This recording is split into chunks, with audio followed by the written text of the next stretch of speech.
परीक्षित महाराज ने प्रणाम करके कहा, गुरुदेव मुझे माफ कर दो, मैं बहुत बड़ा अपराधी हूं, मैंने संत का अपमान किया है और संत के अपमान का बदला चाहे मुझे जो दंड मिले मैं दंड भोगने को तैयार हूं, पर मेरे मरने के बाद मुझे कोई कलंकित न करे, संत को अपमानित करने वाला व्यक्ति न कहे, मेरी मृत्यु का मेरे दोष समाप्त हो जाए।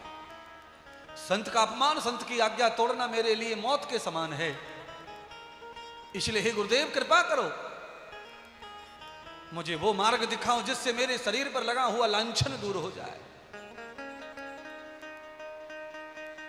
भगवान सुखदेव जी ने कहा, वत्स चिंता छोड़ करके बैठो, भगवान की कथा श्रवण करते हुए सब कुछ तुम्हारा संपन्न हो जाएगा, तुम्हारे दोषों का निवारण हो जाएगा, तुम्हारी मृत्यु सुधर जाएगी, तुम्हारी मृत्यु का दोष समाप्त हो जाएगा और तुम्हारी मृत्यु निर्कलंक हो जाएगी। इसी विश्वास के साथ में भगवान सुखदेव ने राजा परीक्षित को शरणागति किया और श्रीमद् भागवत कथा सुनने का आदेश किया, तो राजा परीक्षित ने गुरु आज्ञा का पालन किया, बैठकर कथा श्रवण करने लगे। परीक्षित जी ने फिर एक सवाल किया, गुरुदेव आपकी आज्ञा हो तो मेरे मन में जो उत्कंठा है वो मैं जानना चाहता हूं, वत्स कहो क्या उत्कंठा है। तो राजा परीक्षित ने कहा, गुरुदेव मैं जानना यह चाहता हूं कि किसी को आसन्न मृत्यु आ जाए, यानी अचानक मरने से ठीक 2-4 मिनट पहले उसे पता चले कि मैं मरने वाला हूं 4 मिनट में, ऐसी स्थिति में उसने जीवन में कभी कोई सत्कर्म शुभ कर्म न किया हो, मृत्यु सुधारने का, मृत्यु को तरने का कोई कर्म न किया हो, तो उन 4 मिनटों में वो व्यक्ति क्या करे जिससे उसकी मृत्यु उधर जाए, उसकी मृत्यु सुधर जाए। राजा परीक्षित ने जब प्रश्न किया तो भगवान सुनाने लगे, राजन मृत्यु से एक क्षण पूर्व ही अगर जीव परमात्मा का हो जाता है तो उसकी मृत्यु सदैव सदैव सुधर जाती है, चाहे वो कितना भी पापी क्यों ना हो। तत्क्षणम न विभानते ब्रह्म, पापात्मा से पाप आत्मा भी अगर मृत्यु के क्षण भर पहले परमात्मा का हो जाए, चित्त से, आत्मा से, उसके सारे पापों का नाश हो जाता है और वो शीघ्र ही परमात्मा को प्राप्त होकर निष्कलंक मृत्यु को प्राप्त कर लेता है। राजा ने सुना, राजा को अच्छा लगा, राजा ने पुनः प्रश्न किया, यदहार दुखम संसार मूलम, ये जो संसार है दुख भरा, जिसमें दुनिया सुख ढूंढ रही है, बोलिए रक्त के कुंड में अमृत कोई ढूंढ रहा हो वो मूर्ख ही होगा, ये भवसागर में कोई सुख ढूंढ रहा है वो अज्ञान होगा, पर ये दुखों का भंडार, ये दुखों का सागर, ये भवसागर रचने वाले ने रचा क्यों। अगर ये भवसागर ना होता तो मैं ना होता, मैं ना होता तो गलती ना होती, गलती ना होती तो श्राप ना होता, और श्राप ना होता तो आज मुझे कष्ट ना होता। इसलिए प्रभु इस भवसागर को बनाने वाले ने भवसागर बनाया क्यों।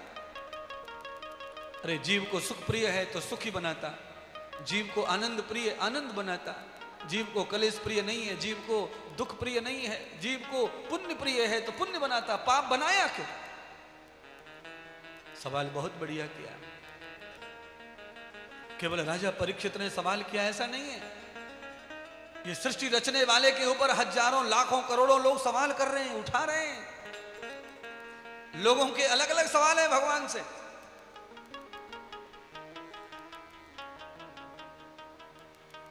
कि संसार ना होता, कि जन्म मरण का चक्कर ना होता, दुख सुख का चक्कर ना होता, पाप पुण्य का चक्कर ना होता, तब भगवान सुखदेव जी ने राजा परीक्षित की बुद्धि का समाधान करते हुए कहा, राजन संसार बनाने वाला प्रभु एक ही है, दुख देने वाला सुख देने वाला वही परमात्मा, क्लेश और मुक्ति देने वाला वही परमात्मा है, पर उसका कारण परमात्मा नहीं है, उसका कारण जीव के कर्म है। परमात्मा स्टोर है सब कर्मों का,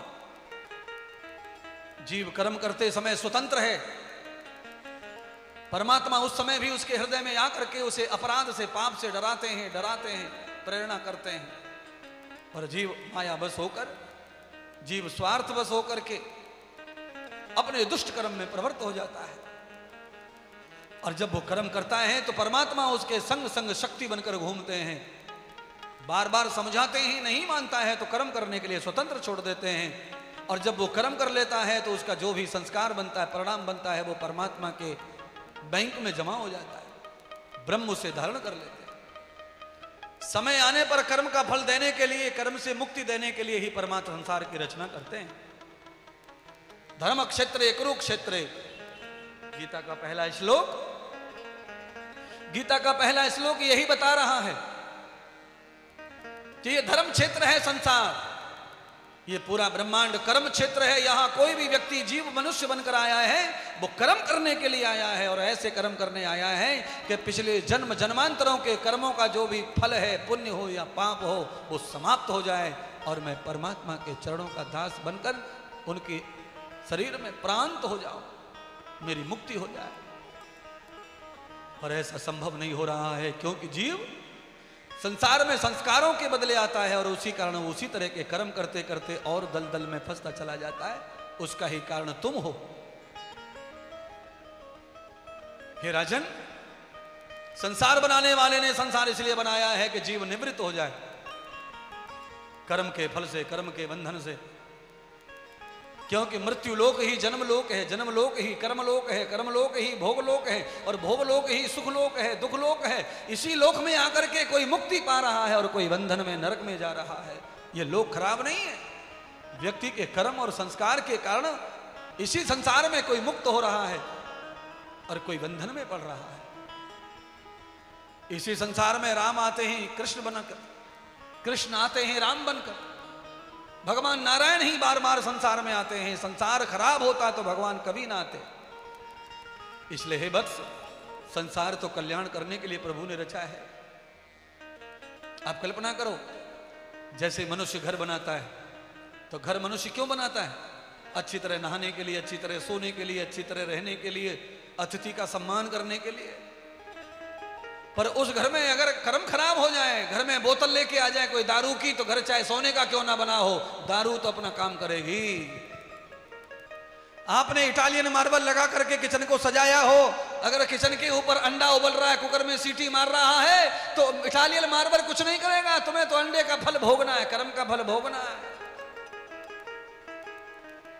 तुम्हारे किचन में देवता बैठे, मंदिर बनाया है घर में, और मंदिर में राम बैठे, श्याम बैठे, दुर्गा बैठी है, काली बैठी है, वैष्णो माता बैठी है, सीता राम बैठे, राधा कृष्ण बैठे, शिव और पार्वती बैठे, हनुमान बैठे, और फ्रिज में अंडा बैठे। एक म्यान में दो तलवार। उसी घर में अंडा रखा, उसी घर में राम बैठे, उसी घर में श्याम बैठे। कैसे शांति रहेगी घर में? अंडे को देखकर राम का क्या हाल होगा? फ्रिज में ठूस के भर रखी है मछलियां, क्या होगा? गीली से नहीं काम चल रहा तो सूखी सुखा सुखा कर भर रखी। बोलो, बड़ी समस्या संसार में आ गई है। और सुख ढूंढ रहे हैं, सुख। फिर मंदिर में सुख मिलेगा, मस्जिद में सुख मिलेगा, गुरुद्वारे में सुख मिलेगा, वहां सुख बट रहा है क्या? ना, वो भी ईंट पत्थरों से मनुष्य ने बनाया है, वहां भी सुख नहीं बटता। कर्मों का फल भोगना है। मंदिर कभी मत जाओ, पर कर्म को मंदिर बना लो, फिर मंदिर स्वयं ही तुम्हारे पास चल के आ जाएगा। जैसे सबरी के पास राम पहुंच गए थे। पर तुम्हें अंडा छाप, तमाकू छाप, अंडा छाप, दारू छाप, तो तुम्हें तो रोज हॉस्पिटल जाना पड़ेगा, रोज मंदिर जाना पड़ेगा, फिर भी लाइन नहीं लगेगी। क्यों? बड़े बड़े चालू लोग मंदिर जाते हैं महाराज। कैसे कैसे चालू? एक भगत मंदिर गया हनुमान जी के, उसने हनुमान जी से प्रार्थना की, हनुमान जी अगले मंगलवार तक मेरा एक काम है वो पूरा कर दो, और 1 लाख रुपए का फायदा होगा मुझको अगर वो काम पूरा हो गया, तो उसमें से मैं आपको 5 रुपए कम से कम चढ़ाऊंगा। हनुमान जी ने कहा चलो 5 तो 5 चलेगा। काम सफल कर दिया हनुमान जी ने। भगत ईमानदार भगत था, जामताड़ा का ही होगा भगत, ईमानदार था। 1 लाख रुपए का फायदा हुआ। 5 रुपए लेकर के ईमानदारी से अगले मंगलवार को हनुमान जी के मंदिर में पहुंच गया। महाराज, मैंने वचन दिया था, आपने मेरा काम किया, तो देखो मैं भी आया हूं तुम्हारे चरणों में। मंदिर में जाकर के उसने पैर के अंगूठे से यूं लकीर सी खींच दी, रेखा मार दी, रेखा के बाहर खड़ा हो गया। हनुमान जी उधर और वो इधर, और 5 सिक्के लाया था खुले, $5, 1-1 रुपए। उसने हनुमान जी से कहा महाराज मैं इधर खड़ा हूं, तुम उधर बैठे हो, रेखा के उधर जो पैसे पड़ेंगे वो तुम्हारे, और रेखा के इधर जो रह गए वो मेरे। और फेंकना किसके हाथ में था आप बताओ, बोलो फेंकना किसके हाथ में था? उसने ऐसी तरीके से, ऐसी बुद्धि से पैसे फेंके कि हनुमान तक एक सिक्का ना पहुंचा। हनुमान जी मैंने तो पहले ही कहा था रेखा के इधर गया वो तुम्हारा। अच्छा ये तो एक था, दूसरा और उसके बगल में खड़ा था, उसने भी ऐसे ही वर मांगा था। उसने कहा हे हनुमान जी आपने मेरा काम बना दिया, मैंने अगले मंगलवार को हंडा फोड़ा था, आपने मेरी इच्छा पूरी कर दी, और मैं तो पूरे के पूरे 120 रुपए लेके आया हूं महाराज चढ़ाने के लिए। मैं तो कोई लालची नहीं हूं, आपसे काम बना दिया, मेरा वचन पूरा हो गया।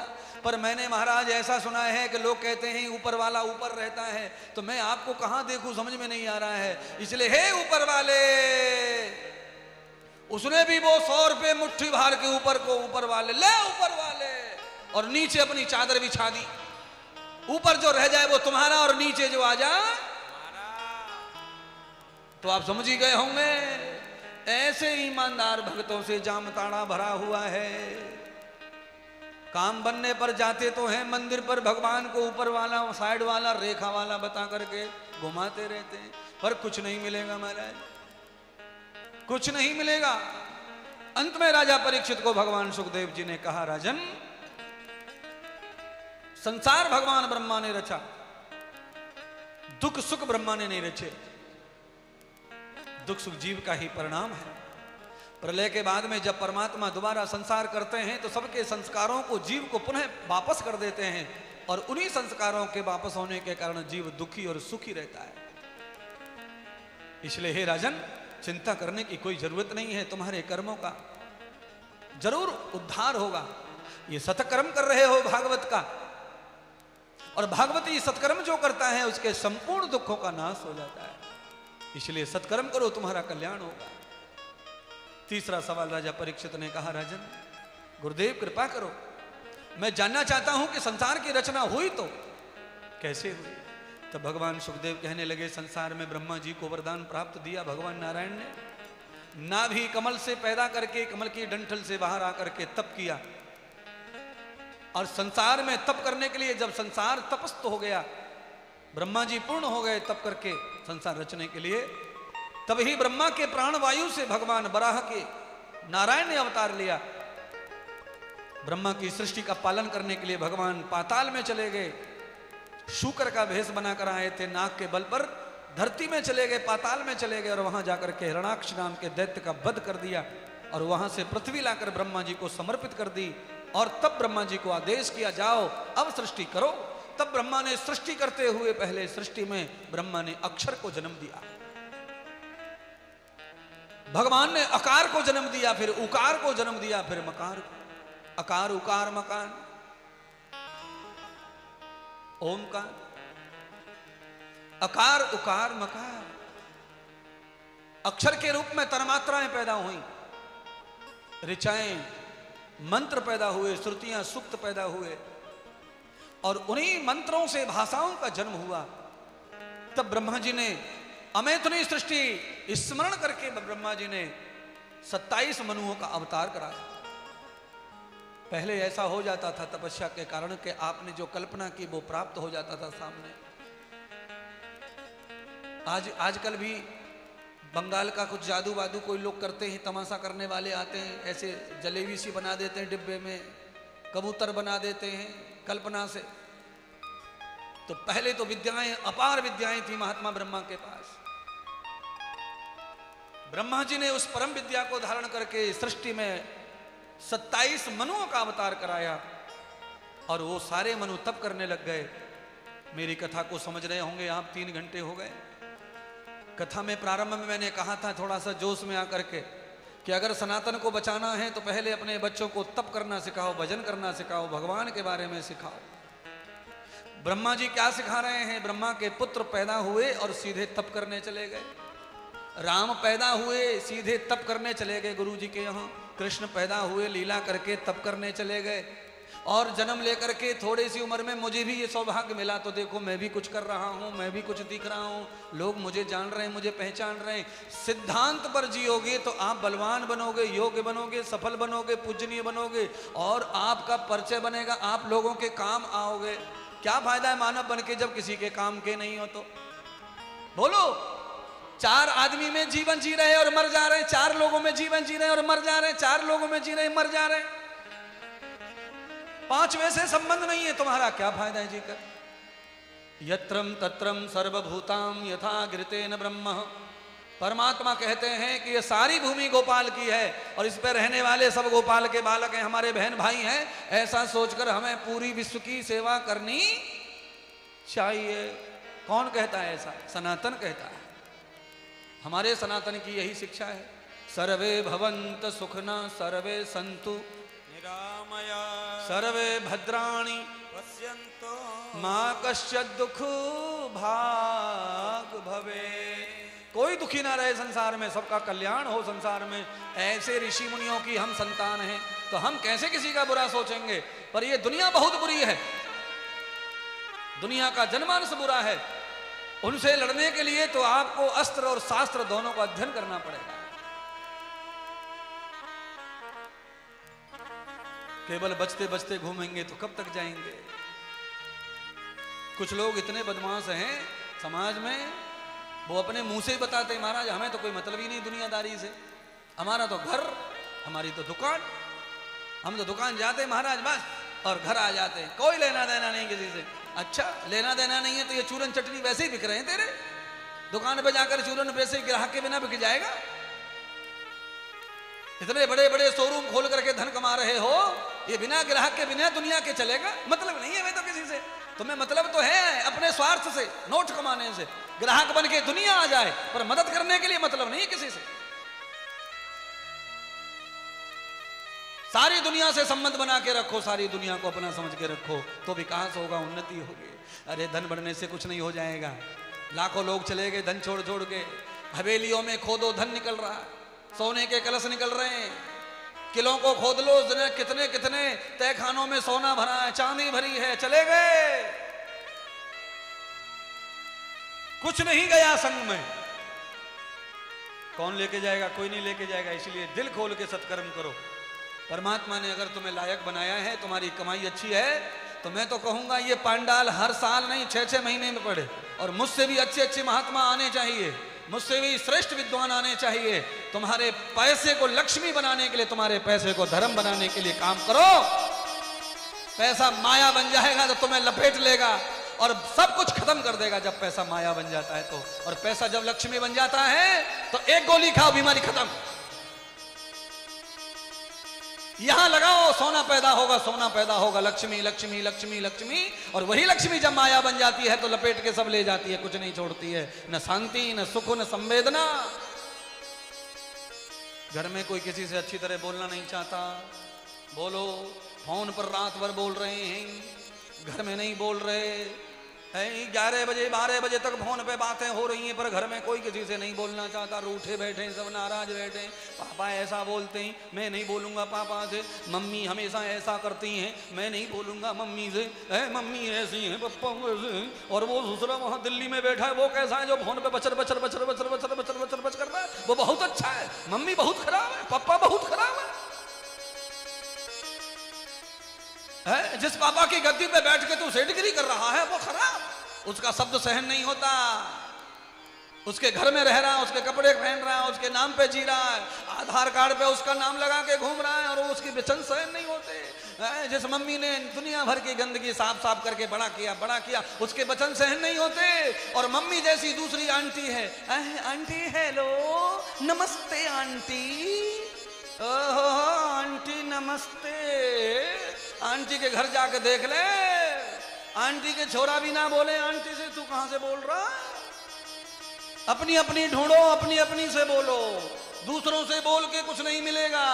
सारा संसार मजा लूटने के लिए बैठा है, बाजीगर तमाशा करता है, कबूतर बनाता है और खड़े हुए लोग ताली बजाते हैं, बस और कुछ नहीं है।